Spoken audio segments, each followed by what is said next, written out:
Keren gitu. nih. Berarti pengen cari kajian yang komprehensif ya. Iya. Insya Allah nanti Mukhlisin Academy akan terus digelar dan dibuka, bukan hanya kelas fikih munakahat saja.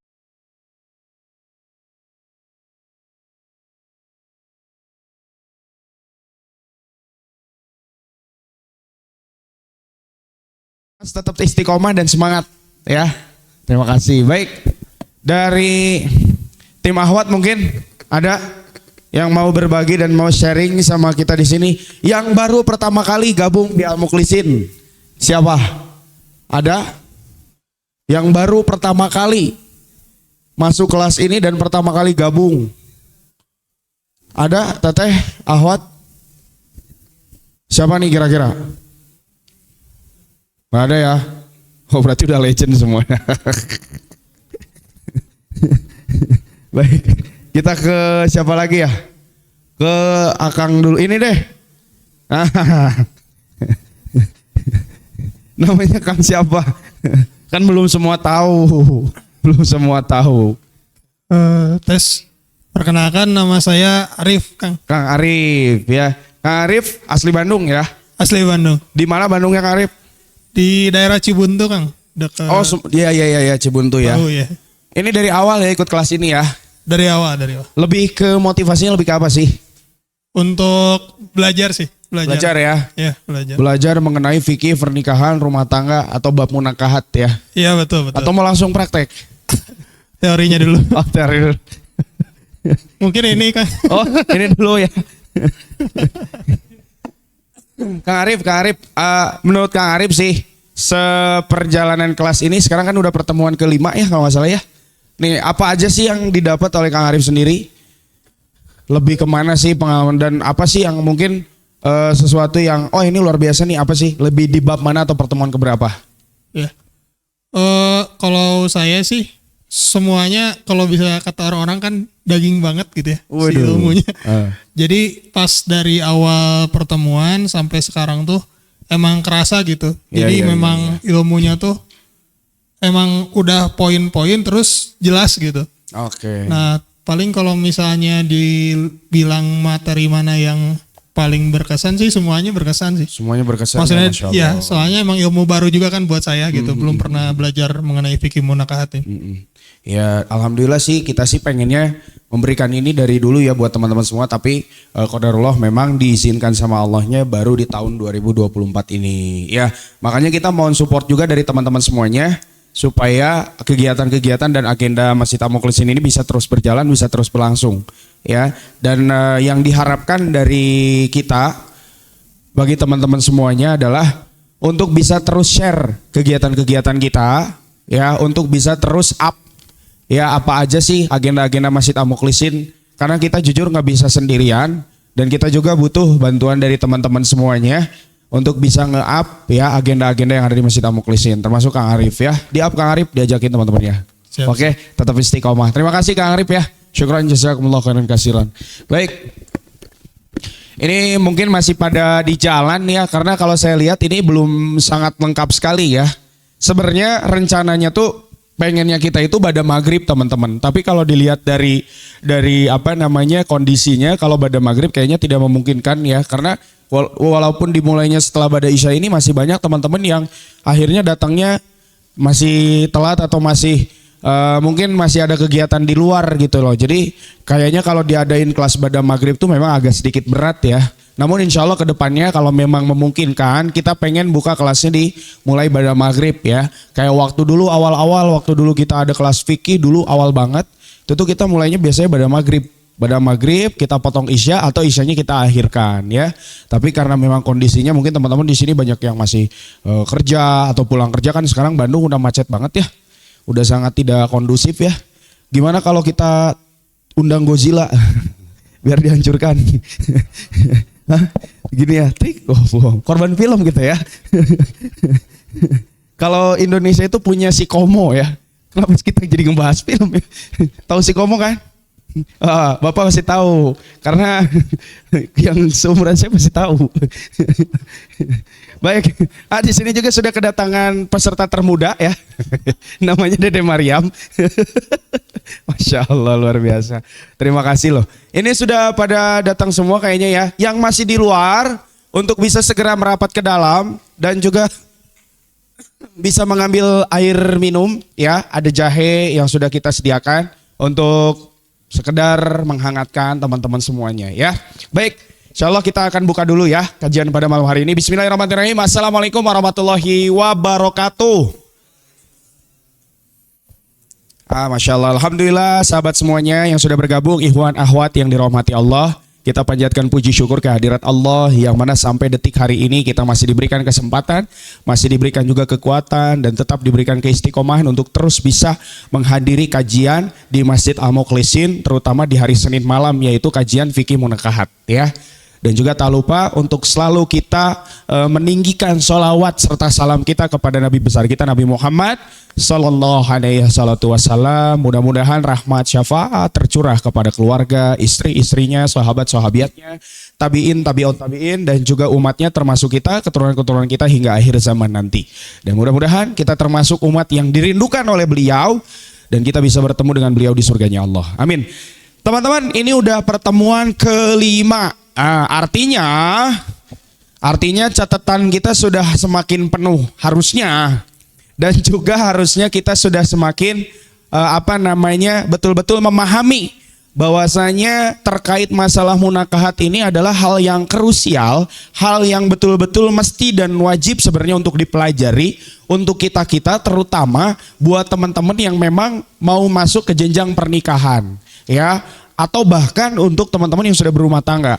Ini patut kita betul-betul pelajari dan karena prakteknya itu akan langsung terjadi gitu dalam kehidupan kita ya. Makanya betul-betul harus dicatat, dimurojaah, diulang-ulang. Dan ingat ya, kelas ini akan mendapatkan e-sertifikat. Jadi sertifikatnya bukan berupa sertifikat fisik kayak kemarin kelas Syama'il Muhammad atau kelas Sirah, tapi ini adalah e-sertifikat, tetap akan ditandatangan oleh Ustadz Agung sebagai musrif kita atau mursyid kita atau guru kita atau ustadz kita, dan juga akan ditandatangan oleh ketua DKM yaitu Bapak Tony ya. Ya nanti ada tanda tangannya. Nah teman-teman silakan kalau mau di print silakan ya sebagai bukti bahwasanya nih saya udah pernah ikutan kelas munakahat nih, atau mau disimpan di data. Kalau disimpan di data khawatirnya hilang. Makanya saran saya nanti ketika sudah dapat di print aja ya, membuktikan bahwasanya kita pernah mengikuti kelas fikih munakahat begitu ya. Dan diingatkan juga teman-teman ya, sebentar lagi kan kita akan menuju bulan Ramadan. Jadi sambil nunggu Ustadz Agung, kayaknya beliau lagi nerima telepon ya. Ini kan kita akan mendekati bulan Ramadan. Kalau dihitung ada 35 ya, 34, 35. Ya sekitar segituan lah ya. Nah, insya Allah di bulan Ramadan Masjid Al-Mukhlisin seperti biasa sudah masuk tahun ke 2022, 2023, 2024. Sudah masuk tahun ketiga. Insya Allah kita akan mengadakan lagi agenda-agenda dan kita membuka relawan Masjid Al-Mukhlisin, baik ikhwan maupun akhwat. Jadi nanti untuk bisa mengetahui informasi lebih lanjut jangan lupa untuk terus pantengin sosmed Masjid Al-Mukhlisin. Jadi kan biar enak gitu ya kalau ada relawan akhwat yang nyuguhinnya juga akhwat, jangan sampai kita yang nyuguhin ya. Jadi harus ada kanalnya masing-masing. Baik, tidak berlama kita akan langsung saja masuk ke kelas kita pada malam hari ini karena Ustadz kita sudah berada di tengah-tengah kita semuanya. Kepada Ustadz Agung Setiawan, tafadhol masyuran untuk bisa ke depan dan membersamai kita pada malam hari ini.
Baik. Bismillahirrahmanirrahim. Assalamualaikum warahmatullahi wabarakatuh. Alhamdulillahirabbil alamin, hamdan syakirin, hamdan na'imin, hamdan yuwafi ni'amahu wa yukafi majidah. Asyhadu an la ilaha illallah wahdahu la syarikalah wa asyhadu anna Muhammadan abduhu wa rasuluhu la nabiyya ba'dah. Allahumma sholli ala sayyidina wa maulana Muhammad wa ala alihi wa ashabihi ajmain.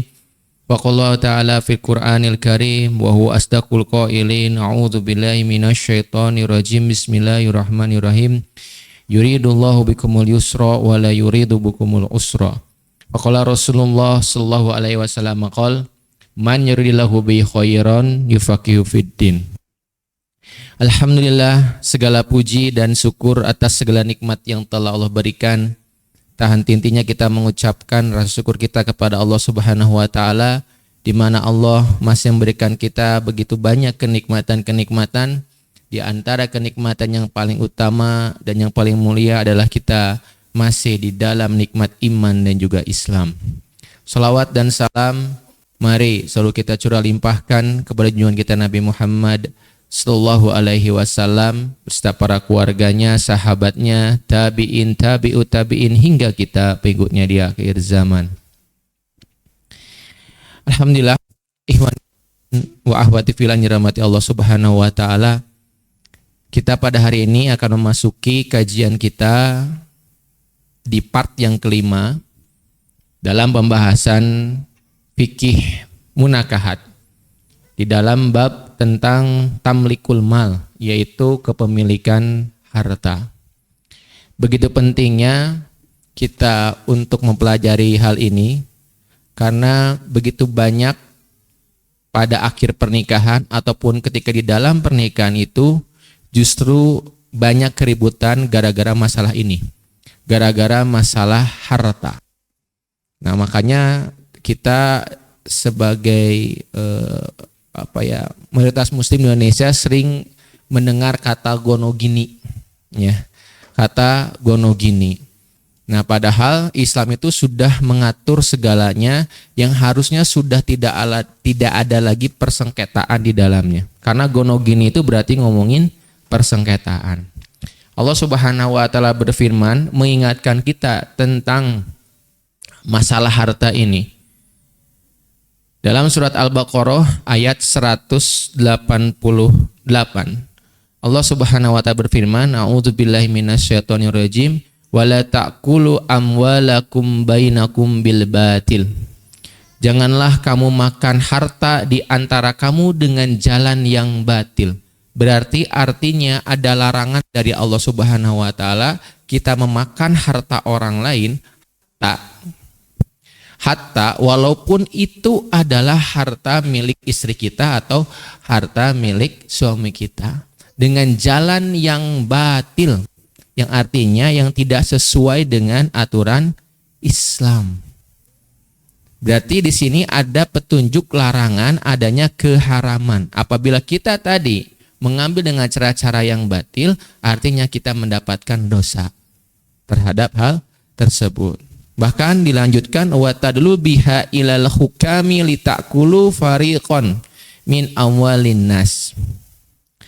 Dan janganlah kamu membawa urusan tersebut kepada hakim kemudian dengan maksud untuk memenangkan perkara tersebut agar kamu mendapatkan harta yang kamu inginkan tadi dengan jalan yang batil.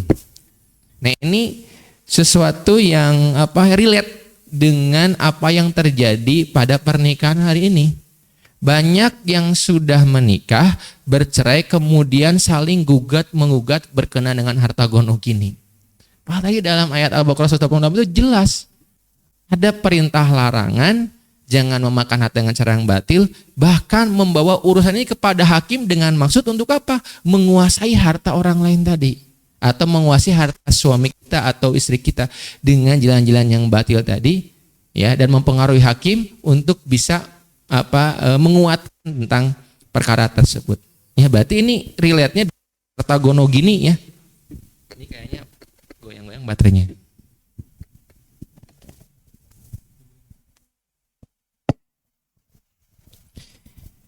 Nah, oleh karena itu, ya ini menjadi dasar bagi kita. Kita harus benar-benar mengelola tentang masalah harta. Oleh karena itu, syariat Islam itu membahas tentang bagaimana alur harta itu, bahkan tentang bagaimana tata cara perpindahan kepemilikan atau harta tersebut.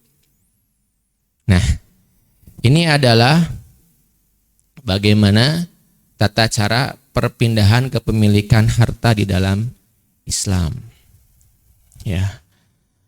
Yang pertama, tamlikul mal atau kepemilikan harta itu bisa berubah atau berpindah karena yang pertama yaitu jalan hibah. Jalan hibah. Hibah itu nanti ada yang disebut dengan sedekah, ada yang disebut dengan hadiah. Ataupun juga kita ngomong ada yang infak atau sedekah, ada yang disebut juga dengan hadiah. Nah, hal tersebut itu masuk kepada kategori hibah, artinya berpindahnya kepemilikan karena orang tersebut memberikan sebagian hartanya ataupun mungkin seluruh hartanya ya kepada orang tersebut dengan tujuan tadi, apakah dia memberi hadiah atau dia memberi sedekah. Gitu ya. Kemudian perpindahan selanjutnya ada yang disebut dengan jual beli.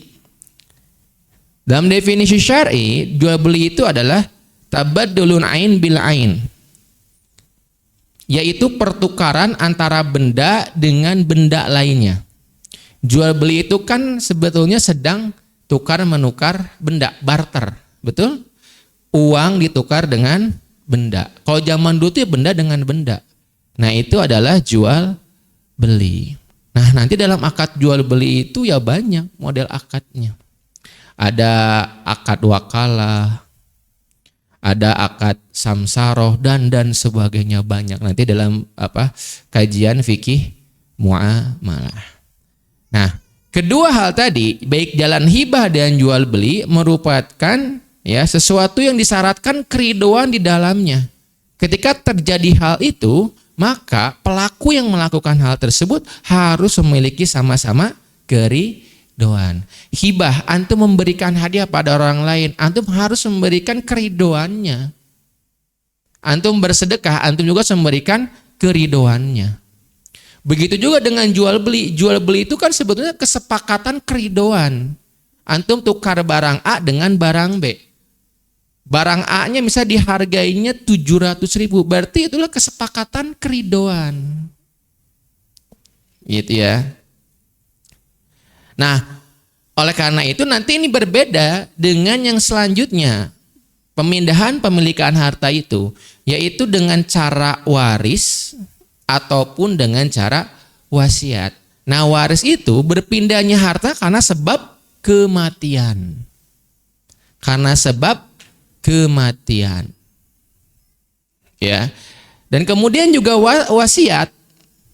Wasiat itu adalah sama, penyebabnya kematian, hibatun mudhofatun ila ma ba'dal mauti.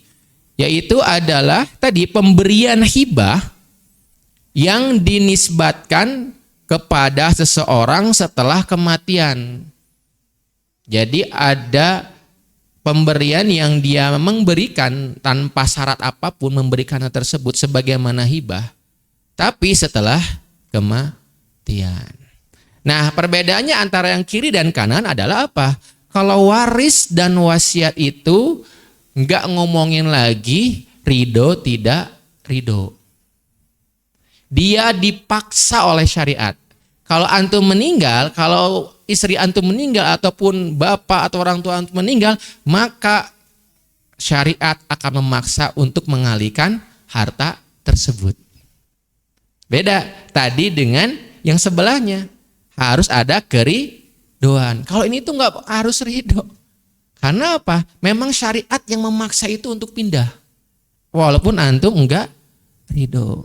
Nah, biasanya nanti kalau pembahasan fikih waris yang jelimet itu. Karena ada sebagian banyak, bukan sebagian kecil lah, sebagian banyak dari kaum muslimin tidak ngerti hukum waris.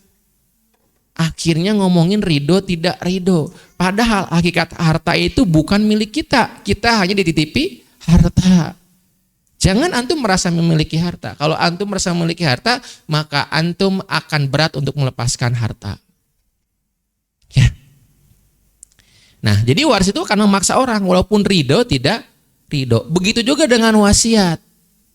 Nanti di dalam perkara wasiat pun sama. Misalnya Bapak A mewasiatkan untuk memberikan hartanya, misalnya mobilnya kepada si B, walaupun nggak ada ikatan darah di dalamnya. Itu bisa terjadi. Walaupun nanti ada pembatasannya. Artinya apa? Ahli waris harus melakukan itu walaupun dengan ketidakridhoan. Gitu.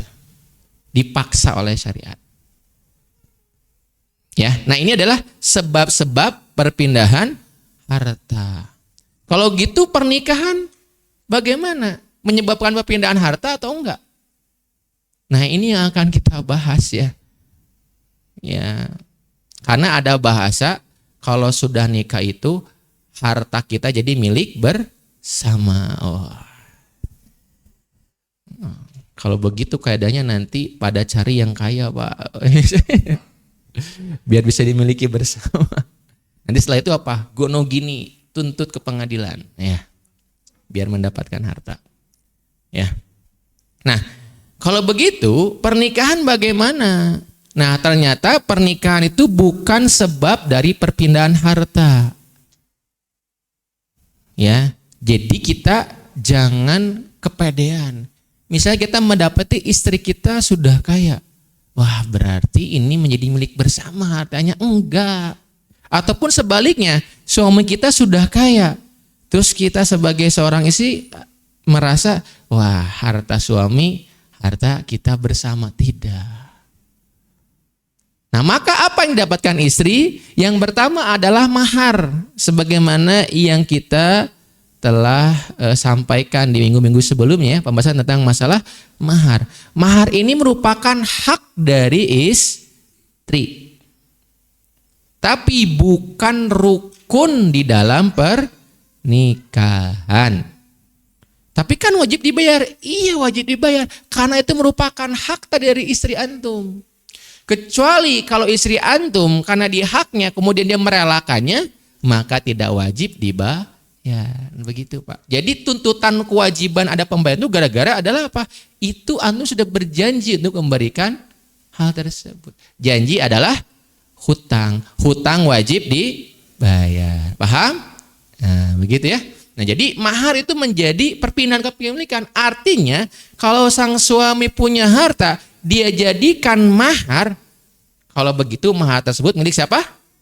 Istri, bukan lagi milik sama. Jangan dipakai. Ya Pak. Jangan dipakai. Kemudian yang kedua, di dalam pernikahan, kenapa bisa berpindah harta? Karena adanya nafkah. Karena adanya nafkah. Baik itu sandang, pangan, papan. Baik itu kebutuhan primer, sekunder, tersier. Ya, primer, sekunder, tersier. Dalam bentuk nafkah, maka artinya semua hal tersebut sudah berpindah ke pemilikan. Kepada siapa? Istri. Paham Bapak-bapak? Paham. Ya, jadi saya tekankan kepada bapak-bapak nih. Kalau istri kan tinggal minta. Ya, bapak-bapak nanti yang pusing ya. Nah, kemudian yang ketiga nih akan kita lebih kaji lebih dalam. Nah, terus bagaimana dengan harta bersama? Kira-kira mungkin nggak harta bersama ada di dalam sebuah bangunan rumah tangga? Kira-kira mungkin nggak? Mungkin nggak Pak? Di dalam bangunan rumah tangga, antum memiliki harta bersama mungkin nggak? Ini kaidahnya tadi kita sudah jawab. Ya, hibah, jual beli, waris, wasiat. Nah, kalau dalam kasus yang ketiga, mungkin nggak kita mendapatkan harta bersama atau kita memiliki harta bersama di dalam bingkai rumah tangga kita? Tidak. Kata siapa? Kata Nggak apa-apa ya. Saya juga nanya kata antum bukan kan. Nah ternyata nanti ada kemungkinan harta bersama. Contohnya apa Pak? Contohnya adalah adanya akad sirkah di dalam rumah tangga. Sirkah itu apa? Kerjasama di dalam membentuk usaha.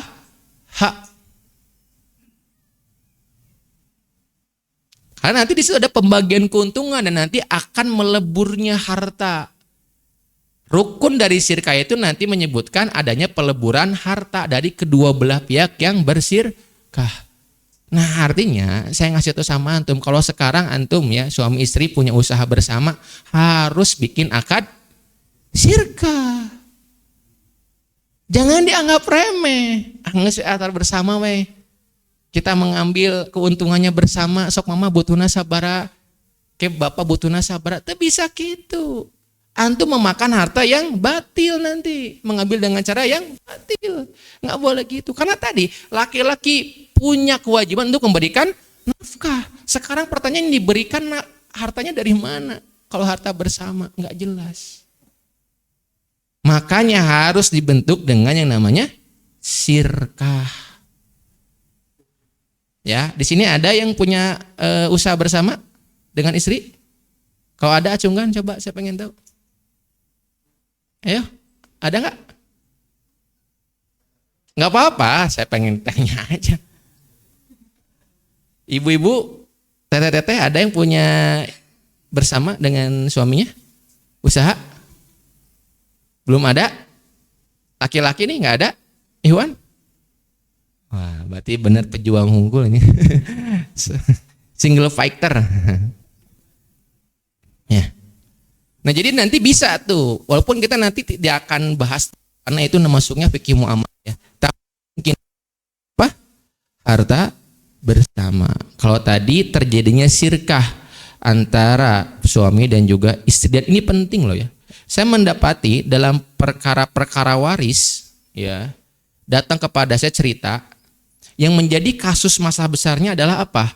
Ketika si suaminya itu meninggal, terjadi pembagian waris, yang menjadi sulit adalah apa? Ketika ada usaha bersama itu yang gak jelas akadnya. Betul Pak. Nanti bingung dia bagi warisnya. Ini tuh milik siapa? Kiosnya milik siapa? Dulu udah babarengan. Gak bisa gitu. Kalau nggak pakai akad, kiosnya milik si bapak, terus barangnya siapa? Milik si ibu. Kalau seperti itu berarti sudah mulai ada kejelasan. Makanya akad sirkah itu tuh memperjelas tadi status antum bekerja sama itu apa. Ketika nanti kita punya keuntungan, suaminya meninggal, pertanyaannya tuh haknya siapa? Dia bagi dua gitu? Kalau tanpa ada akad sirkah nggak akan bisa dibagi dua. Ya. Karena nanti sirkah juga punya konsekuensi selanjutnya. Nah makanya penting kita untuk belajar fikih muamalah ya. Nanti dulu pernah ya belajar ya. Nah nantilah kalau ada waktu kita belajar lagi ya. Dah. Maka kita akan melihat bagaimana negara kita mengatur harta bersama. Ya. Tes. Aturan perdata pelihara harta bersama. Wah. Pasal 119 KUHP. KUHP. Apa KUHP teh? Pak singkatan apa? Kitab Undang-Undang Hukum Acara Perdata. Wah, ada sarjana hukum di sini? SH atau orang notaris? Notaris. Orang hukum lah, S1 hukum. Ada? Nah, di dalam pasal 119, wah, atau bisa disebut dengan kitab BW. Nah, BWT apa singkatannya tuh Pak? Burgerlijk Wetboek voor Indonesia, atau bahasa singkat nama Hukum Warisan Walanda. Nah.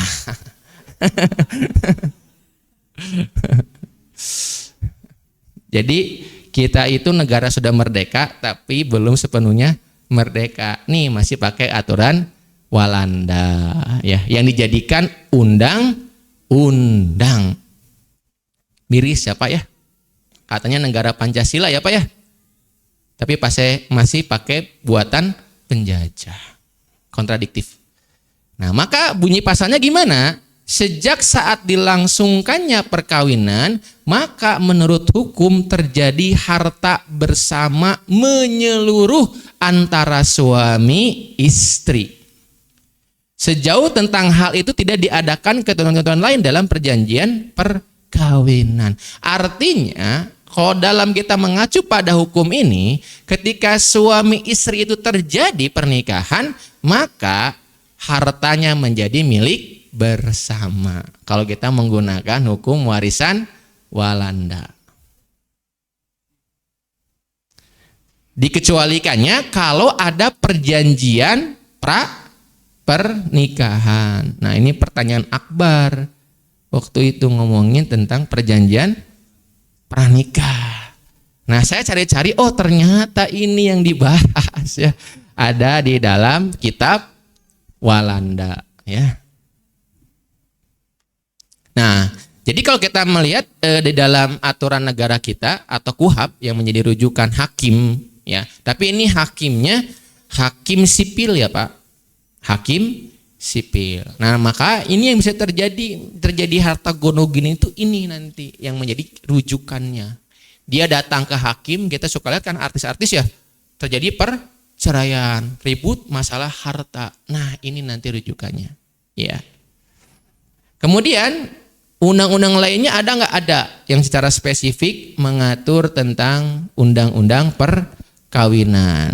Nah, pasal 35 Undang-Undang Nomor 1 Tahun 1974 tentang perkawinan. Pasal 1-nya mengatakan harta benda yang diperoleh selama perkawinan menjadi harta bersama. Nah, ini memang jadi pemahaman kita. Betul nggak? Kita usaha bareng dengan istri menjadi harta bersama. Yang kedua, pasal tersebut harta bawaan dan masing-masing suami dan istri dan harta benda yang diperoleh masing-masing sebagai hadiah atau warisan adalah di bawah penguasaan masing-masing sepanjang pihak tidak menentukan lain. Jadi misalnya sebelum pernikahan dia punya warisan si suami, istri juga punya warisan. Nah, maka hal tersebut tidak dimasukkan menjadi harta bersama. Tapi apa yang dilakukan ketika dalam pernikahan menjadi harta bersama. Begitu, paham? Nah, ini kalau kita mengacu pada aturan undang-undang perkawinan. Kemudian pada pasal 36 sama tentang undang-undang perkawinan. Ini 35 terus 36-nya. 1. Mengenai harta bersama, suami atau istri dapat bertindak atas persetujuan kedua belah pihak. Nah, berarti nanti bisa ada deal-dealan di dalamnya. Misal tadi terdapat usaha bersama, terus habis itu bikin deal-dealan. Pak, ini rumah buat saya ya hasilnya. Nah, ini mobil buat Bapak. Itu bisa seperti itu. Ya. Kemudian yang kedua, mengenai harta bawaan masing-masing suami dan istri mempunyai hak sepenuhnya untuk melakukan perbuatan hukum mengenai harta bendanya. Ya, ini tentang masalah harta bawaan masing-masing. Tadi seperti dia dapat hadiah atau waris sebelumnya. Nah, nanti dia bisa punya konsekuensi perbuatan hukum kalau misalnya dituntut kayak atau seperti apa, dijadikan tadi persengketaan gitu. Kemudian pasal 37 Undang-Undang Perkawinan, bila perkawinan putus, cerai gitu, harta bersama diatur menurut hukumnya masing-masing. Nah, ini undang-undang perkawinan secara umumnya. Nah, hukum masing-masing di situ dijelaskan adalah apa? Hukum masing-masing adalah maksudnya 1 hukum adat, 2 hukum agama, dan yang ketiga hukum lain-lain. Ya, misalnya nanti kalau kita merujuk, Islam punya aturan sendiri. Nah, agama lain bisa aja dia punya aturan sendiri. Ataupun misalnya dia mau menyelesaikan secara adat. Ya, makanya kita suka mendengar kan, ayo kita selesaikan secara adat. Wah, berarti ditentukannya kembali kepada urf atau tradisi dari orang tersebut, itu ya. Nah, jadi ada penjelasannya ya, ketika terjadi apa? Perceraian. Nah, ini kalau kita mengacu kepada aturan undang-undang perkawinan di pengadilan sipil. Nah, kita akan fokus kepada ini nih, hukum agama. Terus pertanyaannya, apakah agama ini menggunakan apakah negara ini menggunakan agama di dalam memutuskan perkaranya? Padahal yang namanya Al-Quran dan juga sunnah Nabi itu 80% ngomongin tentang aturan muamalah. Ngomongin tentang interaksi sesama manusia. Dan itu merupakan perintah. Ini yang mirisnya, Pak. Seakan-akan Islam tidak mengatur undang-undang perkawinan. Nah, kemudian terjadi yang namanya kompilasi hukum Islam. Nah, sayangnya kompilasi hukum Islam ini bukan undang-undang kelasnya. Kalau yang ini kan undang-undang nih. Aturan UU perkawinan. Nah, kalau kompilasi hukum Islam itu bukan undang-undang, artinya tidak menjadi payung hukum. Hanya menjadi rujukan saja. Ketika hakim agama, pengadilan agama itu memutuskan tentang perkara-perkara yang dia akan observasi.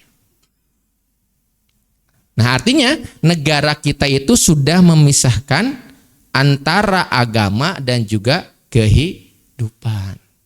Inilah yang disebut dengan sekularisme. Memisahkan agama dengan kehidupan. Faktanya adalah apa? Pengadilan itu dibagi menjadi dua. Ada pengadilan sipil, ada pengadilan agama.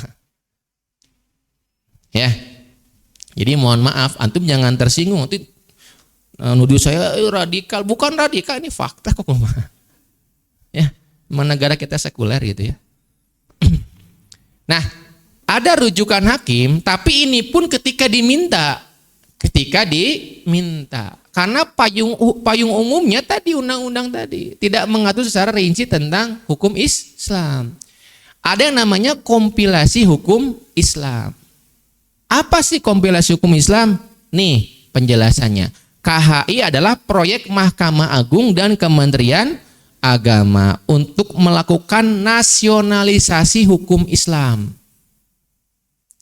Ya, jadi diseraplah bahasanya begitu dari hukum Islam pada tahun 1985 berdasarkan surat keputusan bersama SKB Menteri antara Mahkamah Agung dan juga Menteri Agama. Ya, tertuang di nomor 07 KMA 1985. Kemudian di 88-nya kompilasi hukum Islam ini dilokakaryakan, diseminarkan, diperkenalkan ya. Pada tahun 1988 dihadiri oleh 126 peserta perwakilan ulama, cendekiawan muslim ya, dan disepakati naskah akhir dari KHI dengan 3 kitabnya. Jadi nanti kalau kita merujuk kitab hukum Islam atau kompilasi hukum Islam itu ada 3 kitab. Bahasanya apa saja? 1 tentang masalah perkawinan, 2 tentang masalah perwarisan, 3 tentang masalah perwakafan. Nah, sayangnya kompilasi hukum Islam ini juga masih baru sekian kecil dari ajaran Islam. Belum ngomongin tentang hudud, jinayat, ukubat, nggak dibahas Pak, sayangnya ya. Pada seruan dalam Islam Al-Quran jelas, ya ayyuhalladzina amanudhulu fisilmi kafah. Wahai orang-orang yang beriman, kamu beriman? Mengaku beriman? Punya konsekuensi. Udhulu fisilmi kafah, masuklah kamu ke dalam Islam secara totalitas. Nggak boleh prasmanan, pilih-pilih hukum, nggak boleh. Semuanya harus diambil, diterima. Ini bagi orang beriman. Kalau gitu kita orang beriman bukan? Karena belum bisa melakukan seluruhnya. Ya, bahkan oleh Allah Subhanahu wa taala berjelas lagi, wala tattabi'u khutuwatis syaiton, innahu lakum aduwwum mubin, dan janganlah ikuti langkah-langkah syaitan. Artinya orang yang tadi ngambil sebagian hukum Islam dan membuang sebagiannya itu mengikuti langkah-langkah syaitan. Setan itu dijauhi Pak, dimusuhi, jangan diikuti. Komo di baturan. Innahu lakum aduwwum mubin, dia itu musuh yang nyata kata Allah. Nah, buat antum jadikan teman dekat. Nah, buat diikuti. Aduh ya, jadi PR ya bahas ini teh ya. Nanti sangka radikal, biarin lah ya.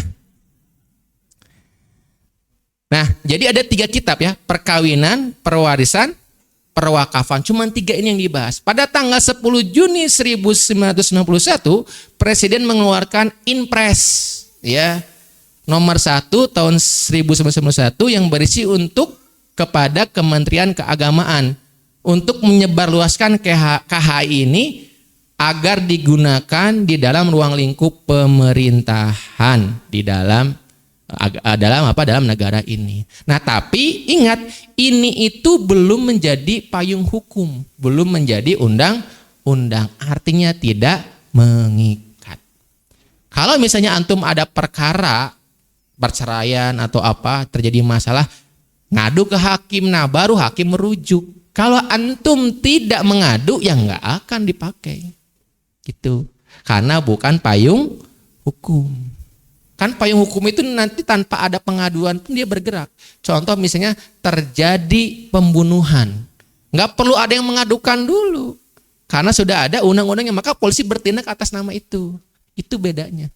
Tapi kalau ini tidak bisa bertindak, hanya menjadi rujukan saja ketika hakim mendapati perkara tersebut. Paham bedanya antara kompilasi hukum Islam dengan undang-undang? Paham ya, beda ya? Nah, di dalam pasal 96 ayat 1 KHI, pasal 1-nya mengatakan apabila terjadi cerai mati, maka separuh harta bersama menjadi hak pasangan yang hidup lebih lama. Misalnya suami istri salah satunya meninggal, maka yang hidup lebih lama, ya di salah satunya yang masih hidup, dia berhak mendapati setengah harta dari yang ditinggalkannya. Nah, ini kata KHI. Ya, jadi ada kemungkinannya kalau di sini berarti ada harta bersama. Kemudian yang kedua, pembagian harta bersama bagi seorang suami atau istri yang istri atau suaminya hutang harus ditangguhkan sampai adanya kepastian matinya yang hakiki atau matinya secara hukum atas dasar putusan pengadilan. Nah, jadi ketika ada pembagian harta itu harus ditangguhkan sampai jelas kematiannya karena apa gitu. Kan bisa jadi kematian suaminya karena apa? Istrinya yang menjadi otak di belakangnya gitu. Ya, ada ya kemarin ya terjadi ya? Ya terjadi ya? Nah, itu contohnya. Nah, jadi harus ada kepastian hukum dulu nih. Nah, suaminya kaya nih, dia pengen memiliki harta suaminya. Nah, akhirnya dibunuh untuk mendapatkan tadi hartanya. Nah, kemudian di pasal 97 KHI, janda atau duda cerai. Nah, jadi bukan cerai mati nih. Cerai enggak, bukan karena sebab kematian ya. Berhak 1/2 dari harta bersama sepanjang tidak ditentukan lain dalam perjanjian perkawinan. Jadi tetap mendapatkan 1/2 kecuali kalau sudah ada dalam perjanjian perkawinan itu. Ya misalnya ditegaskan antum bersepakat dulu sama calon istri, ini harta saya, jangan gugat, ini pokoknya harta saya. Ini harta kamu ini misalnya. Nah, ini dalam kompilasi hukum Islam. Terus bagaimana pandangan para ulama? Ya, apakah para ulama terdahulu itu sama dengan kompilasi hukum Islam? Pak, ini judulnya udah apa? Kompilasi hukum Islam. Apakah sudah sama? Nah, ternyata berbeda.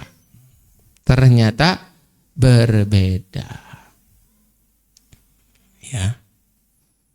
Karena tadi latar belakang dari kompilasi hukum Islam adalah nasionalisasi. Artinya ada alkulturisasi dengan aturan yang ada. Nah, kodam Islam seperti apa?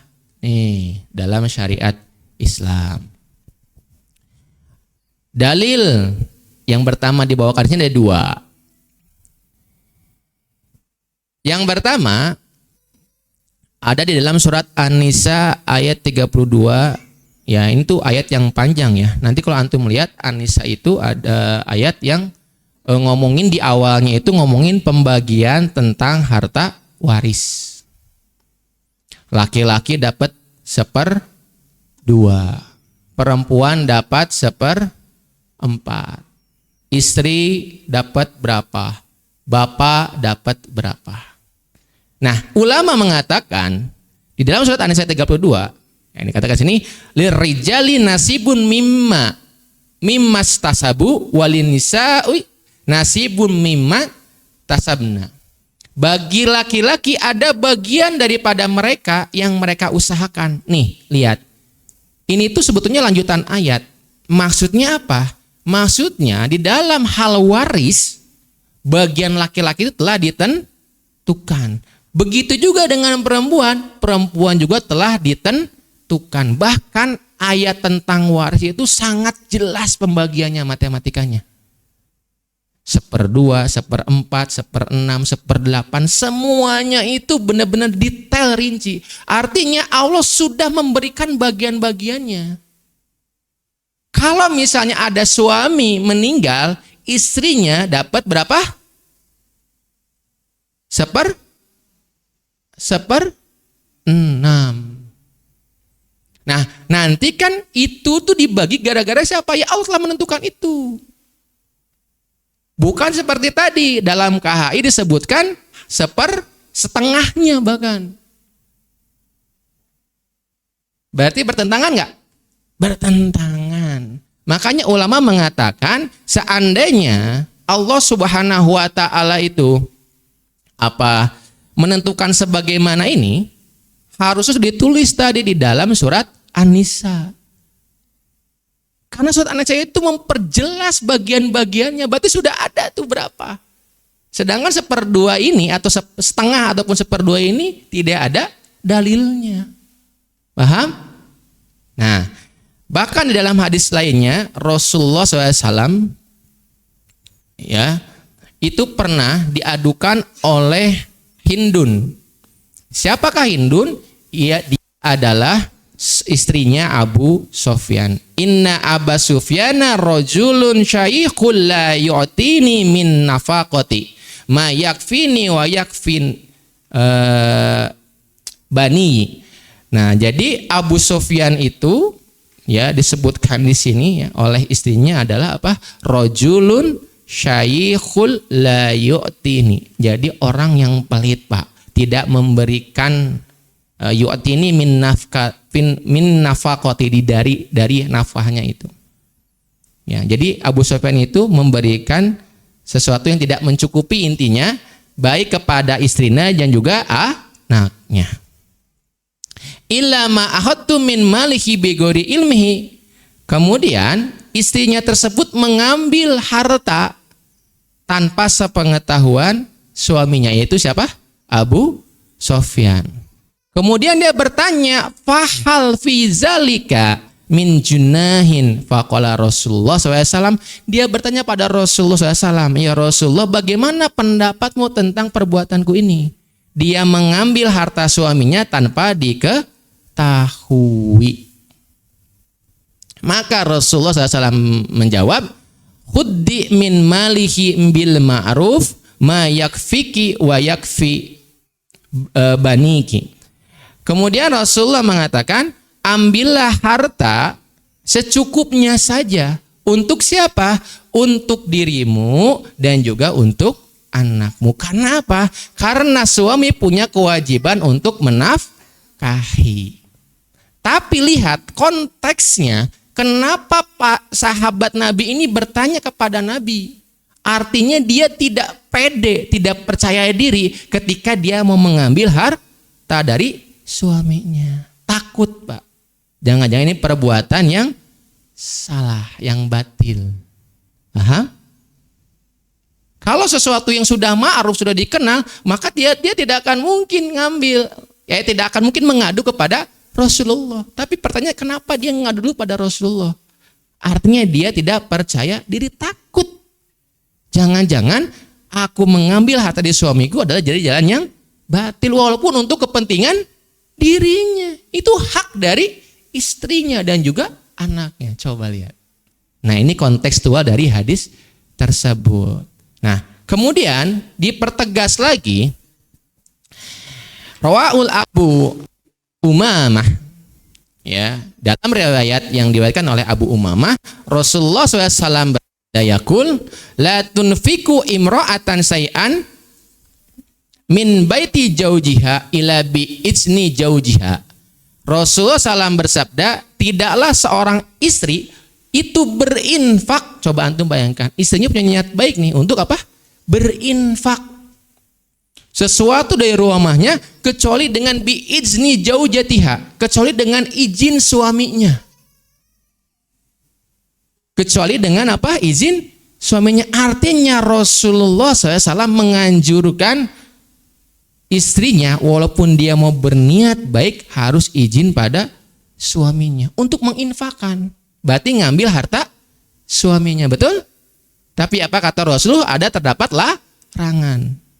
Ya, maka ya ada di situ sahabat yang lainnya mengatakan, ya Rasulullah, wala ta'aman, begitu juga dengan memberikan makan. Misalnya istri antum di rumah, tahu ada harta suami di dalamnya, mau infak nih, ada yang lagi ngamen atau ada yang lagi minta-minta, si istri mau memberikan itu, maka Rasulullah melarang, bahkan untuk memberikan makanan. Wala ta'ama, maka Rasulullah SAW menjawab, qala zakka afdolu amwalina, karena makanan merupakan sebaik-baik harta kita. Penting makan itu. Artinya apa? Di sini terdapat larangan Rasulullah SAW untuk mengambil harta suami walaupun niatnya baik. Paham? Ya, nah oleh karena itu dari ketiga dalil tadi sudah jelas, artinya ya tidak ada harta bersama atau tidak ada pembagian sebagaimana tadi dinyatakan dalam kompilasi hukum Islam. Gitu ya. Nah, tapi ada penjelasan lainnya. Rawatu Aisyah, Sayyidah Aisyah meriwayatkan radhiyallahu an, qala Rasulullah sallallahu alaihi wasallam, idza anfaqatil mar'atu min baiti jaujiha ghayra mufsidatan. Jika ada seorang istri bersedekah dari harta suaminya tanpa ada kerusakan, ya, ka'annalaha ajruha walahu misluhu bima aksaba, maka ya dia akan mendapatkan pahala. Begitu juga dengan suaminya mendapatkan pahala atas usaha yang dia usahakan. Walaha, nah, bima anfaqot. Ya, jadi begitu juga dengan istrinya mendapatkan pahala dari sedekah tersebut. Nah, tapi di sini ada kata kuncinya, yaitu adalah goiro mufasidatin, tanpa adanya kerusakan. Ya, contohnya gini, misal, jadi kalau kita mau ngomongin dalil itu harus mengkompromikan dua dalil. Ini kan ada dua dalil ya. Dalil yang pertama berlarang untuk berinfak. Dalil yang kedua seakan-akan membolehkan gitu ya, walaupun tanpa izin suami. Tapi di sini ada kata kuncinya, yaitu goiro mufsidah. Nah, maka ulama menjelaskan itu ya tentang hadis tersebut. Di dalam kitab Sarah Muslim, Imam An-Nawawi mengatakan, al-iznu dorbani, maka izin itu ada dua jenis. Ya, izin suami kepada istri itu ada dua jenis. Ahadahuma, yang pertama, idnun sorihun fin nafaqati was sodaqoh. Jadi ada yang disebut dengan izin yang sorih, izin yang jelas berkenaan dengan pemberian nafkah dan juga sedekah. Ya, pemberian nafkah dan juga sedekah. Artinya kita sebagai laki-laki itu ya, misalnya ada istri mau mengambil harta dari kita terus memberikan izin secara sharih untuk perkara nafkah dan juga sedekah. Yang kedua, wasani idnun mafhumun min tirodin urfin wal adatin. Yang kedua, ada izin yang tanpa dikatakan secara jelas diperbolehkan atau tidak diperbolehkan, tapi bisa dipahami secara maksudnya. Contoh, suami punya mobil, istri pakai aja. Itu gak perlu izin sebenarnya karena sudah dipahami. Paham? Walaupun misalnya mobil tersebut adalah harta suaminya. Begitu juga misalnya dengan gini, istri diberi nafkah oleh suaminya. Kemudian dia alokasikan untuk anaknya tanpa izin suami. Nah, maka itu sesuatu yang sudah dipahami, enggak perlu izin secara jelas. Paham? Nah, yang dimaksud dari hadis itu yang ini, yang kedua. Dari dalil tadi yang ini riwayat Muslim. Nah, dari dua dalil ini kesimpulannya ini, Pak. Ada izin yang harus jelas berkenaan dengan apa? Pemberian nafkah dan juga sedekah. Tapi ada izin yang tidak perlu jelas secara lafadz, tapi bisa dipahami gitu. Ya, sesuatu yang sudah terbiasa, maklum, sudah dikenal oleh kita. Ya, tadi kan istri menafkahi atau dia memberikan kepada anaknya, itu nggak perlu lagi antum minta izin karena itu sesuatu yang sudah dipahami dan dimaklumi. Paham? Nah, maka disebutkan di sini seperti apa? Kal ita'i sa'ilin, kal umroti wa nahwiha. Nah, sebagaimana apa? Memberikan pengemis.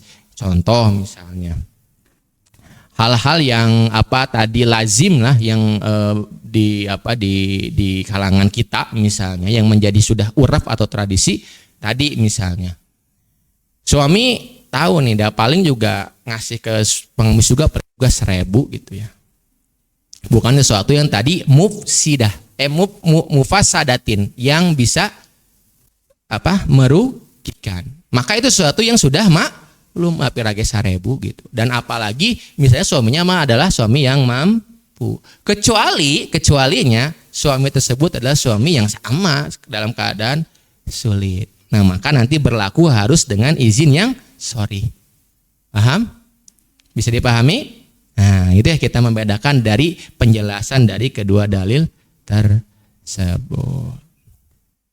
Nah, oleh karena itu artinya disimpulkan bahwasanya di dalam Islam itu tidak ada berkenaan dengan harta gono gini, tidak ada. Ya, tapi misalnya boleh nggak sih kalau kita misalnya ya di dalam perkawinan tersebut kita tadi ya memberikan hibah dan sebagainya agar bisa dimiliki oleh istri dan sebagainya, ya boleh-boleh saja, silakan. Ataupun dengan tadi seperti akad sirkah, maka bisa jadi menjadi harta bersama. Paham? Nah, jadi intinya pada dasarnya tidak ada harta gono gini. Ya, kecuali dengan beberapa hal tadi. Ada pemberian ya, ada misalnya kesepakatan, ataupun misalnya tadi ada akad yang namanya akad sirkah ataupun akad yang lainnya. Begitu ya. Nah, ini adalah gambarannya. Berarti kalau kita mau ada sesuatu, jangan dulu adukan ke pengadilan. Selesaikan secara hukum Islam, aturan Islam. Nah, sayangnya karena kita negaranya tidak menganut undang-undang dari Al-Quran dan As-Sunnah, ya tidak bisa diterapkan ini semua. Berarti gimana kita menyelesaikannya? Ya, ini harus secara pribadi gitu ya. Bawalah kasus tersebut kepada penengahnya, siapa? Ustadz, guru-guru, ulama, atau siapapun itu yang mengerti tentang masalah hak dan kewajiban suami istri tadi, agar bisa ditengahi. Karena kalau antum nanti masuk kepada pengadilan nanti tariknya hukum Islam ini, Pak. Kompilasi hukum Islam. Kalau mati dijadikan setengah hartanya kemudian baru dibagi waris misalnya gitu kan? Artinya kan kalau misalnya dia cerai 1/2. Itu dibagi 2. Paham sampai sini? Paham ya? Jadi kita sudah mengetahui tidak ada harta gonogini di dalam Islam. Dan kemudian tentang nafkah, karena ini masih menyambung ya dengan bahasan kita tentang harta. Bagaimana ketika misalnya suami tidak mampu untuk memberikan nafkah? Maka di dalam kitab Fathul Qorib Al-Mujib dikatakan wa inna asara bin nafaqatuha ay mustaqabalatu falaha sabr. Dan jika sang suami tidak mampu memberikan nafkah kepada istrinya, ya, nafkah kemarin ya yang kita telah bahas ya. Ingat nafkah yang menjadi nafkah utama itu apa saja? Pangan, papan. Ya. Nah, maka yang dianjurkan kepada istri apabila misalnya sang suami tersebut tidak mampu untuk memberikan nafkahnya, maka bersabarlah. Ya. Ya karena kita kan tidak pernah tahu ya yang namanya perjalanan kehidupan itu seperti apa. Sedangkan di dalam Al-Qur'an fitrahnya kehidupan adalah ujian. Wala nabluwannakum bisyai'in minal khauf wal ju'i. Dengan jelas Allah Subhanahu wa taala mengatakan dan sungguh aku akan menguji kepada manusia itu adalah apa? Minal khauf wal ju'i wa naqsi minal amwal. Akan diuji dengan rasa takut, rasa lapar dan kekurangan di dalam masalah harta. Itu sudah menjadi fitrahnya kehidupan. Jadi kepada teteh-teteh, pada ibu-ibu, kalau suami antum, kalau antum mendapati suami antum tidak bisa memberikan nafkah, maka berikanlah kesempatan. Maka bersabarlah. Karena dengan bersabar, antum memberikan hal yang lebih besar daripada nafkah itu sendiri. Yaitu pahala yang lebih besar. Karena Allah Subhanahu wa taala berfirman, "Inna fa yuwaffi sabiruna ajrohum bighairi hisab." Bahwa sesungguhnya Allah itu akan mencukupkan orang-orang yang bersabar ajrohum dengan pahala bighairi hisab, dengan pahala yang tanpa batas. Kesabaran itu merupakan diberikan pahala yang tanpa batas. Kalau sholat masih ada hitung-hitungannya, Pak. Kalau sedekah masih ada hitung-hitungannya. Berarti pahala sholat dan sabar besar mana? Besar sabar. Ya. Nah maka seorang istri bersabarlah ketika mendapati suaminya tersebut tidak mampu untuk menafkahi. Apabila tadi ya suaminya sudah berusaha secara maksimal, tapi kalau memang suaminya nggak mau berusaha, cicing wae di imah, tedai keluar, kalah main game, gogoleran, ya gitu beda deh ya. Nah maka lihat penjelasannya di sini dilanjutkan, falah sabru ala isarihi wa yunfiku ala nafsiha min maliha. Ya. Kemudian bagi sang istri diperkenankan bersabar atas ketidakmampuan sang suaminya dan menafkahi dirinya sendiri dari hartanya sendiri tadi. Jadi kalau misalnya tadi si istri punya harta simpanan ataupun tadi maharnya masih ada, ya silahkan pergunakan. Insya Allah Allah akan ganti itu semua, ya, dengan sesuatu yang lebih besar. Ya. Ataupun dengan min maliha anta taridu wa yasiru ma anfaqatuha dainan, walaupun dengan hutang membiayainya. Nah, tapi untuk hutang itu nanti menjadi tanggungan siapa? Suaminya, walaupun istrinya yang berhutang, karena untuk memenuhi kebutuhan pribadi dari istrinya tersebut, menafkahinya. Tapi walaha fashul nikah. Tapi istri tersebut juga bisa memiliki hak fasah. Ya, atau merusak pernikahan atau membatalkan pernikahan. Tadi kalau misalnya mendapati suami antum itu tadi bukannya dia berusaha tapi malah leha-leha. Jadi ada hak namanya hak fasah, membatalkan pernikahan. Nah, ini penyebabnya misal bisa seperti ini. Menikah. Setelah menikah ternyata si suami tidak memberikan mahar karena mahar tadi termasuk dari hak istri. Dan mahar sebagaimana kita pelajari merupakan simbol dari kemampuan untuk menafkahi. Dia tidak memberikan mahal tuh. Nah, maka nanti bisa langsung fasah. Artinya dia bisa langsung bercerai. Ini hak dari istri. Bisa seperti itu, Pak. Ya, makanya hak fasah ini berlaku sebab apa? Sebab permasalahan-permasalahan yang yang akan terjadi saja, tapi bukan permasalahan-permasalahan yang sudah terjadi.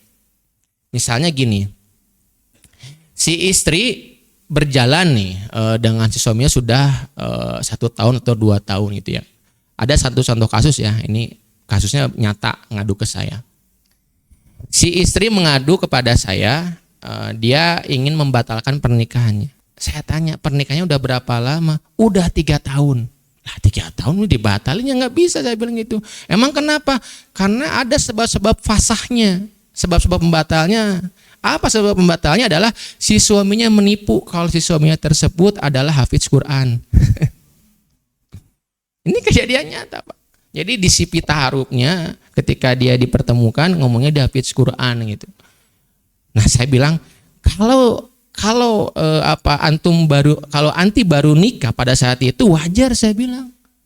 Baru 2 hari 3 hari. Lah, ini udah 3 tahun, udah punya anak pula. Masa batal, saya bilang gitu. Maka saya bilang ini mah alasan anti aja.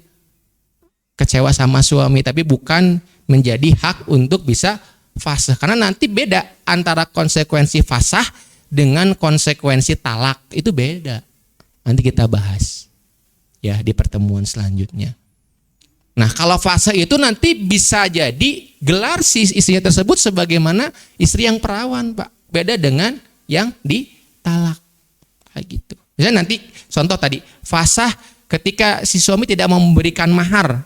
Belum terjadi yang namanya hubungan badan.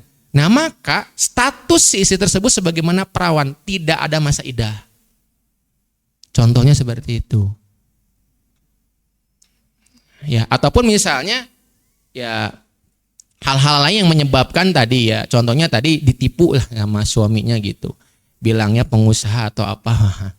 Ya, dulu ada artis yang kayak gitu ya. Siapa namanya, saya lupa lagi. Yang sama Zaskia Gotik. Sampai ramai itu kan ya, karena tertipu gitu kan. Nah, itu contoh ya. Jadi bisa namanya hukumnya itu fasah. Fasah itu bukan talak. Karena nanti bisa saja istri itu mengadukan bukan fasah. Kayak tadi contoh yang mengadu pada saya bilang kalau begitu antum mengajukannya bukan fasah, tapi namanya khulu. Gugatan cerai dari perempuan. Nanti kita bahas juga. Jadi beda tuh nanti konsekuensi hukumnya antara fasah, talak, dan juga hulu. Insya Allah kita akan bahas di pertemuan selanjutnya. Ya. Dan kemudian yang terakhir adalah berkenaan tentang hadanah, hak nafkah kepada anak. Ya, misalnya ya hadanah itu apa? Hadanah menurut syara adalah hibdun man la yastaqilu bi amri nafsihi amman yu'dini. Yaitu adalah penjagaan terhadap seorang yang tidak bisa merawat atau melindungi dirinya sendiri. Ya. Ya, seperti apa? Seperti misalnya anak kecil ataupun juga orang yang gila. Ya, jadi anak kecil itu punya hak untuk diurusi. Ya. Jadi anak kecil itu punya hak untuk apa? Diurusi. Nah, berarti pengurusan di sini termasuk di dalamnya adalah nafkah. Sebagaimana kita bahas, nafkah adalah sebab-sebab perpindahan harta. Paham? Nah, oleh karena itu nanti anak itu bisa memiliki harta dari hak dia untuk diurusi oleh orang tuanya. Wa idza faraqor rijal jaujitiha, dan apabila terjadi perceraian antara laki-laki dan juga istrinya, ya, walahu minha waladun fahiya ahaqqo bi khadanatiha, maka hak dari perawatan anak itu dikembalikan kepada istrinya. Nah, tapi harus digaris bawahi, yang dimaksud anak di sini adalah anak di bawah umur 7 tahun. Karena di bawah umur 7 tahun itu memang anak tersebut masih harus memiliki perlindungan dari ibunya. Dia butuh susu, dia butuh butuh sesuatu lah yang pengurusan perempuan itu lebih tahu di sana.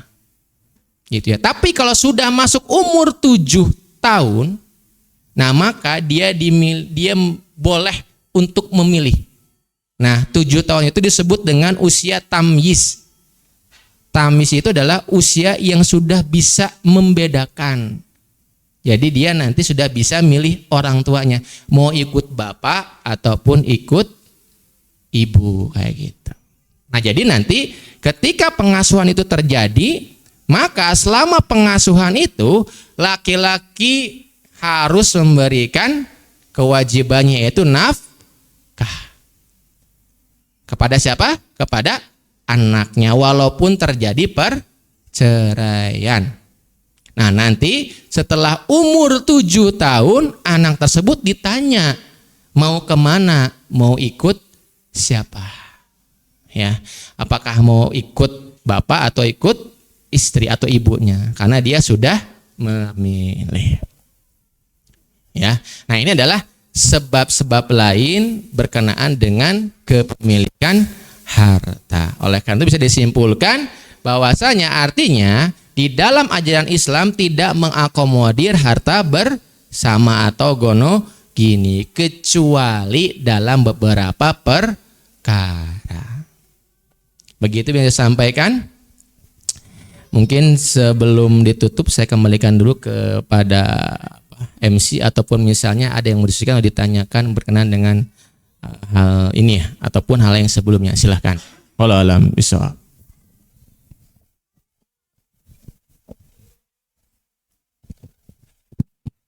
Bismillah.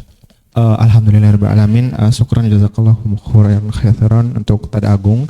Mungkin untuk yang teman-teman, untuk yang mau tanya bisa ditulis di kertas lembar dikasih. Atau misalkan yang mau bertanya langsung juga boleh ya tadi.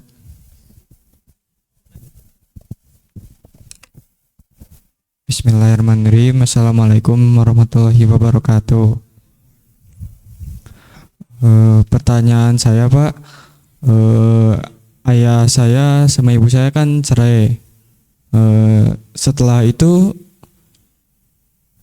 ayah saya itu jarang menafkahi saya gitu Pak, menafkahi anaknya gitu. Untuk hukum syara Islamnya apa tuh Pak? Jadi dia itu ngasih nafkahnya ya jarang banget gitu Pak, cuma ketemu itu cuman beberapa tahun gitu, 2 tahun sekali atau setahun kali gitu.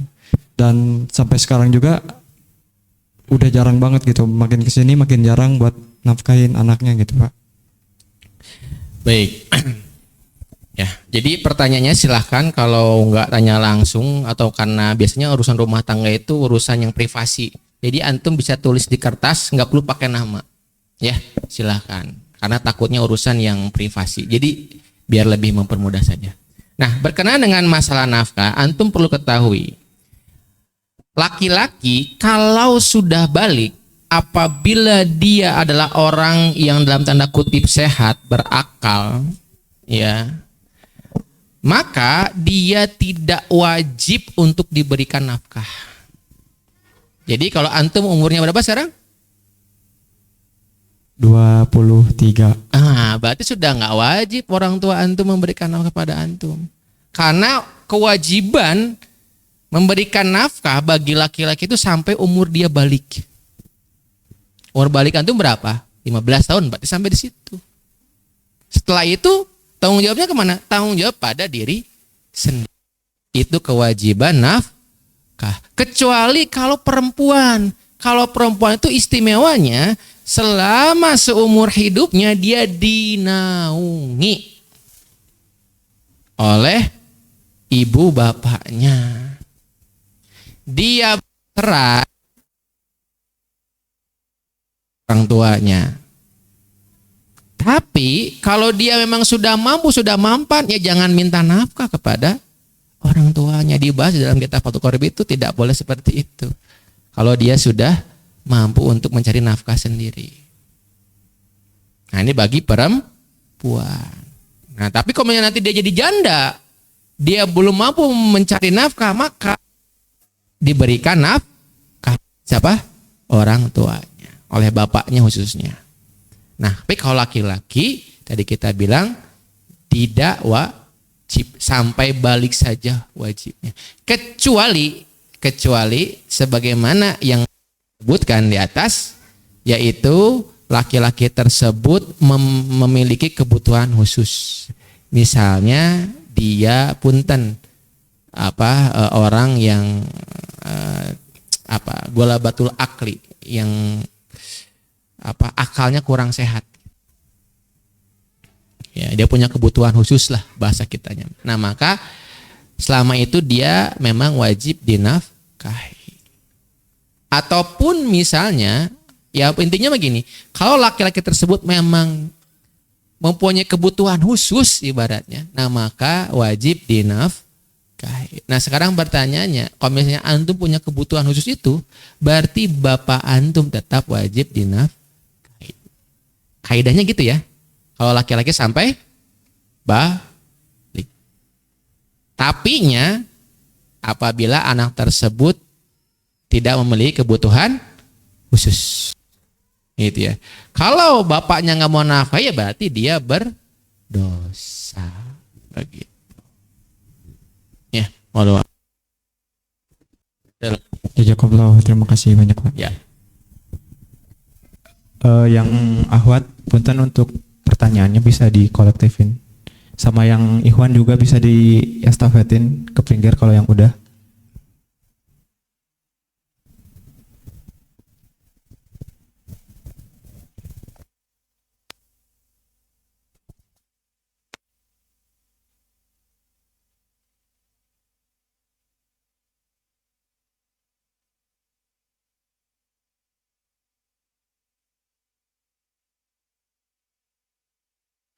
Atau yang Ahwat juga mangga untuk kalau ada yang mau nanya langsung boleh. Nanya langsung ada? Ada. Ini nanya langsung nih. Ini Kang Edi. Oh Ahwat dulu. Ahwat ada? Oh Ahwat. Ahwat dulu, sok Ahwat dulu.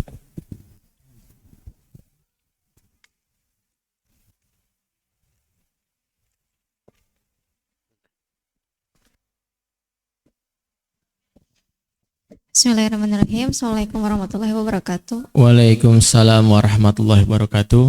Mungkin ini dari pertemuan sebelumnya ya. Saya tuh mau nanya batasan aurat yang boleh diperlihatkan. Karena saya itu sempat ada seorang gimana ya, maksudnya yang berilmu juga gitu. Jadi menemukan fakta baru bahwa si pelamar itu boleh melihat yang tak biasa nampak. Kan yang biasa nampak itu muka dan telapak tangan. Nah, ada satu fakta juga yang saya tuh baru baru tahu gitu ya. Ternyata boleh menampakkan lebih dari itu gitu. Kayak misalkan rambut dan mungkin bentuk fisik yang lainnya juga gitu. Nah itu menurut pandangan Ustadz gimana, dan Boleh nama nggak Ustaz? Satu lagi. Ya. Kalau misalkan ada satu pernikahan yang di sana itu misalkan yang sudah pernah menikah dan membawa masing-masing anak, apakah itu nanti jatuhnya itu mahram atau enggak? Kayak misalkan dua. Anaknya ya. Ya, Anaknya. dari anaknya itu. Itu aja mungkin Ustaz. Ya, baik. Ya. Baik, yang pertama pertanyaan berarti berkenaan dengan nazor ya. Nazor ketika hitbah. Nah, nazor itu secara syara yang diperbolehkan itu cuman dua, yaitu muka dan juga telapak tangan. Nah, itu yang langsung ya, yang boleh langsung dilihat itu doang. Terus gimana dengan yang lainnya? Yang lainnya haram karena antum belum halal. Ya, antum itu belum halal. Apa yang menghalalkan antum untuk melihat? Bahkan di dalam Islam itu secara hukum asal kehidupan laki-laki dan perempuan itu terpisah. Kalau tanpa sebab ada pernikahan. Terpisah, nggak boleh ketemu gini. Nah, makanya diperbolehkan itu dalam hal apa? Dikecualikan dalam hal talim, dalam apa lagi? Pengobatan, di mana lagi? Di pasar. Itu ada pengecualiannya. Maka kalau pengecualian tersebut tidak terpenuhi, kembali kepada kaidah asalnya, haram. Jangankan melihat, pertemuannya saja tidak diperbolehkan. La taqrabu zina. Jangan mendekati, itu artinya sesuatu yang mengantarkan pada zina pun semuanya haram. Nah, kecuali kalau nazornya seperti ini.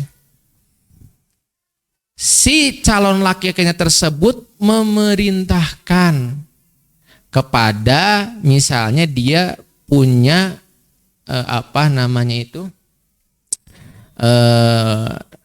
saudara perempuan gitu ya. Saudara perempuan untuk melihat misalnya kakinya, bitisnya. Tapi perantara ya. Nggak lewat, nggak lihat langsung. Nggak lihat langsung, jadi pakai perantara. Nah, kalau pakai perantara masih memungkinkan. Karena tidak ada penglihatan langsung. Nanya misalnya punten, pangliatin kakinya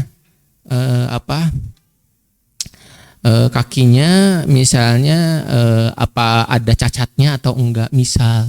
Itu boleh, tapi tidak secara langsung, tapi menyuruh mahram dari si perempuan tersebut. Mahram itu ya berarti sama perempuan, misalnya dari saudaranya dia, misalnya dia punya adik perempuan, ke adiknya, dek tolong dong cari tahu nih misalnya tentang aurat ininya gitu. Tapi itu pun bukan aurat bagian dalamnya tubuhnya, enggak boleh, haram.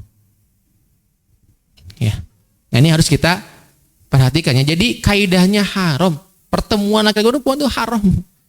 Itu mah udah sepakat para ulama, udah menjadi ijma haram. Ya, kalau tadi ada seorang berilmu, bahkan ustadz yang bilang gitu, saya nggak tahu referensinya dari mana. Yang saya tahu di dalam kitab-kitab paling tipis sampai kitab-kitab yang paling besar tidak diperbolehkan melihat perempuan, nggak boleh. Kalau tanpa ada bigoiri hajatin, kecuali kalau ada hajat. Hajatnya apa saja tadi, kemudian bermuamalah, kemudian apalagi dalam dunia medis, kedokteran dan sebagainya. Kalau tanpa itu nggak boleh. Gitu ya. Nah, makanya kenapa aurat perempuan itu tertutup semuanya. Nah, itu yang pertama. Kemudian yang kedua berkenaan dengan tadi anak bawaan dari kedua suami istri, janda dan duda begitu ya, bawa anak-anak. Maka keduanya menjadi mahram musoharoh namanya. Mahram karena pernikahan saja. Anak dan juga anaknya. Jadi mahram musoharoh. Nah, mahram musoharoh itu ada dua jenisnya. Ada yang abadan, yang abadi selama-lamanya, seperti mertua dan juga menantu. Itu sama-samanya mahram. Artinya nggak boleh dinikahi selama-lamanya. Nah, ada yang namanya mahramnya itu sementara. Nah, yang semanda itu seperti itu. Jadi antara anak dari bawaan si A dan si B itu adalah mahram sementara, begitu. Nah, itu untuk jawaban yang kedua. Jadi bukan dia bukan orang lain tapi menjadi mahram, tapi mahramnya sementara. Gitu. Ya, wallahu alam bisawab. Gimana Mbak Intia? Oh, dari pertanyaan ya.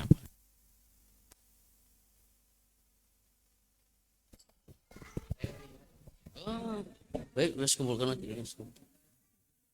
Ante, ini namanya.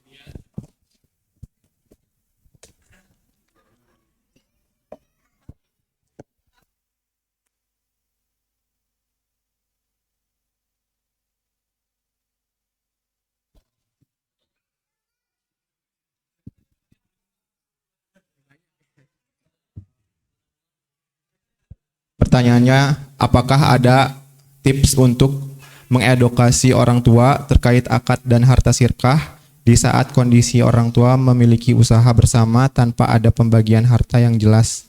Jadi apa pertanyaannya? Tips mengedukasi orang tua ketika si orang tua itu memiliki usaha bersama tanpa ada pembagian harta yang jelas. Nah, tipsnya bagi seorang anak itu kalau ngasih tahu pasti bakal ditolak sama orang tua. Walaupun antum seorang ulama, karena antum itu dianggapnya sejauh apapun antum melangkah, antum itu tetap junior dari ibu bapak antum. Gak akan melangkahi. Jadi walaupun antum gelarnya ulama nggak akan. Nah, maka tipsnya adalah satu, ya, berikanlah dulu antum sebagai contoh yang baik di hadapan orang tua. Nah, kalau sudah antum menjadi contoh yang baik, sebagaimana laqad kana lakum fi rasulillahi uswatun hasanah, nanti biasanya ada momentum orang tua lah yang nanya sama antum. Kalau sudah nanya, baru antum kasih masukan. Jadi orang tua itu jangan dikasih masukan, gak akan diterima biasanya. Nyanyahonan mana budak kamari sore. Gitu. Ya, tapi kalau dalam kondisi orang tuanya seperti itu ya, walaupun nggak semuanya, nggak mesti ya. Terus yang kedua, tipsnya ketika mau menyampaikan, menggunakan orang-orang terdekat dari orang tua ataupun orang yang orang tua itu percaya terhadap orang tersebut. Contoh misalnya orang tua kita punya kakak nih yang disegani di keluarga. Nah, antum menggunakan tadi paman antum untuk menasihati orang tua. Ya. Tips yang ketiga, bawa orang tua ke majelis ilmu. Ya, itu aja tips sih, 3 ya. Kalau kita mau berusaha untuk berdakwah kepada orang. Kaidah yang pertama, antum harus memberikan contoh yang baik. Ya. Jangan sampai gini, antum baru hijrah, kerek kamari, orang tua kamar gimana kerek mabok ayeuna geus nyeramahan urang cenah. Enggak nyambung ya, enggak akan diterima tuh naonan cenah. Gitu. Nah, makanya kita harus memberikan contoh dulu baru ajak ke jalan kebaikan. Kalau enggak seperti itu sulit, Pak. Orang tua saya bilang tadi, antum jadi ulama walaupun antum sudah tua, tetap orang tua itu tetap menjadi orang yang lebih tua, tidak akan saya apakan. Wallahu alam bishawab. Ya. Ya. Tad, mungkin boleh satu lagi Tad, karena itu pertanyaan juga lumayan banyak kertasnya.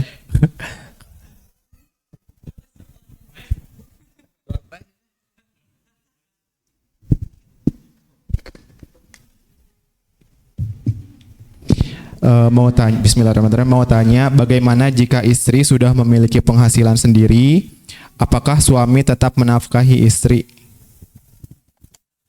Nafkah itu kewajiban dan hak atas istri. Nah, ini kaidah yang kemarin kan kita sebutkan kan ya. Jadi kewajiban suami adalah hak istri. Tagih saja, perkara nanti mau dikembalikan lagi nggak apa-apa. Karena suami pun juga punya misi. Ketika dia menjalankan kewajiban, dia mendapatkan pahala. Lah.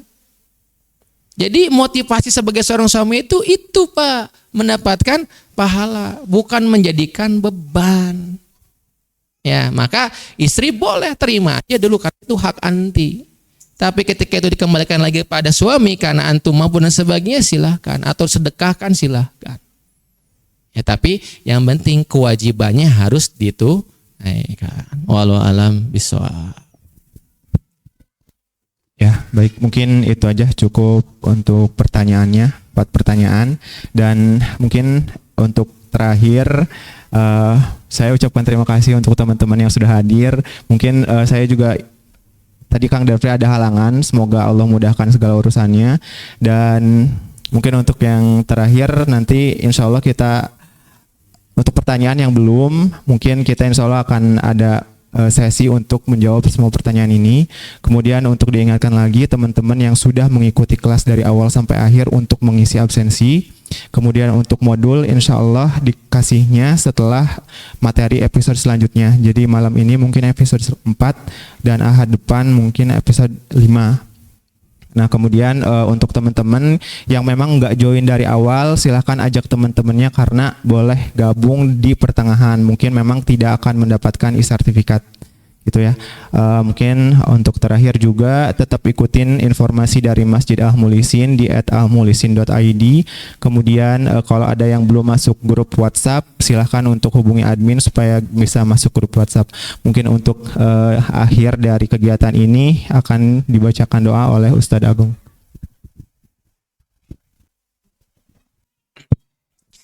Baik. Alhamdulillahirrahmanirrahim. Kita telah menuntaskan kajian kita berkenaan masalah harta. Insya Allah nanti minggu depan kita akan masuk kepada pembahasan berkenaan dengan penyebab perceraian ya. Kita nanti akan membahas masalah talak dan sebagainya. Dan juga penyelesaian dan konsekuensinya. Karena berarti minggu depan sudah masuk pertemuan ke-6 ya. Sekarang di bulan Sa'ban, sudah kan udah masuk bulan Sa'ban kan ya. Nah berarti nanti saya targetkan di akhir bulan Sa'ban, berarti ya pertemuan kita yang ke-8, yang kalau nanti ada yang ke-9, bukan pertemuan dari fikih munakat, tapi ada hal baru yang kita akan bahas, yaitu tentang fikih tentang masalah puasa sebagai persiapan kita untuk menuju Ramadannya insya Allah. Berarti akhir bulan Sa'ban, sekarang kan sudah masuk tanggal 2 ya, tanggal 1, tanggal berapa? 2 Sa'ban kan. Nah berarti pas nih 3 pertemuan ke depan, pertemuan yang selanjutnya kita masuk materi baru, yaitu fikih berkenaan dengan masalah Ramadan atau puasa gitu ya. Nah baik, kita sama-sama menundukkan hati kita, pandangan kita untuk memohon pada Allah Subhanahu wa taala, semoga apa yang kita lakukan pada hari ini dicatatkan sebagai amalan terbaik kita. Semoga juga menjadi wasilah segala harapan dan doa kita, dan semoga menjadi wasilah agar kita mendapatkan keistiqomahan hingga akhir hayat kita. Alhamdulillahirabbil alamin, hamdan syakirin, hamdan na'imin, hamdan yuwafi ni'mahu wa yukafi majidah. Ya Rabbana lakal hamdu kama yanbaghi li jalil wajhika wa adimil sultanik. Allahumma sholli ala sayyidina wa maulana Muhammad wa ala alihi wa ashabi ajmain. Alhamdulillahirabbil alamin. Allahumma ighfir lana dunubana wa liwalidayna wa li jami'il muslimina wal muslimatina wal mu'minina wal mu'minatina bi rahmatika ya arhamar rahimin. Allahumma inna nas'aluka ilman nafi'an wa rizqan thayyiban wa amalan mutaqabbalan. Rabbana hablana min ajwajina wa dzurriyyatina qurrata ayun waj'alna lil muttaqina imamah. Rabbi habli minas solihin, Rabbi ij'alni muqimas shalah wa min dzurriyyati Rabbana wa taqabbal du'a. Allahumma inna nas'aluka salamatan fid din wa afiyatan fil jasad wa jadatan fil ilmi wa barakatan fil rizqi wa taubatan qoblal maut wa rahmatan indal maut wa maghfiratan ba'dal maut. Allahumma hawin alaina fi sakaratil maut wa najati minan nar wal afwa indal hisab. Allahumma inna nas'aluka husnul khotimah wa na'udzubika min su'il khotimah. Rabbana taqabbal minna du'anana wa ruku'anna wa sujudana Rabbana taqabbal innaka antas samiul alim wa atubu alaina innaka antat tawwabur rahim. Allahumma barik lana fi Rajab wa Sya'bana waghfir lana dunubana. Rabbana atina fid dunya hasanah wa fil akhirati hasanah wa qina adzabannar. Subhanaka rabbil izzati amal yasifun wa salamun alal mursalin walhamdulillahi rabbil alamin. Fil barakatin al-Fatihah.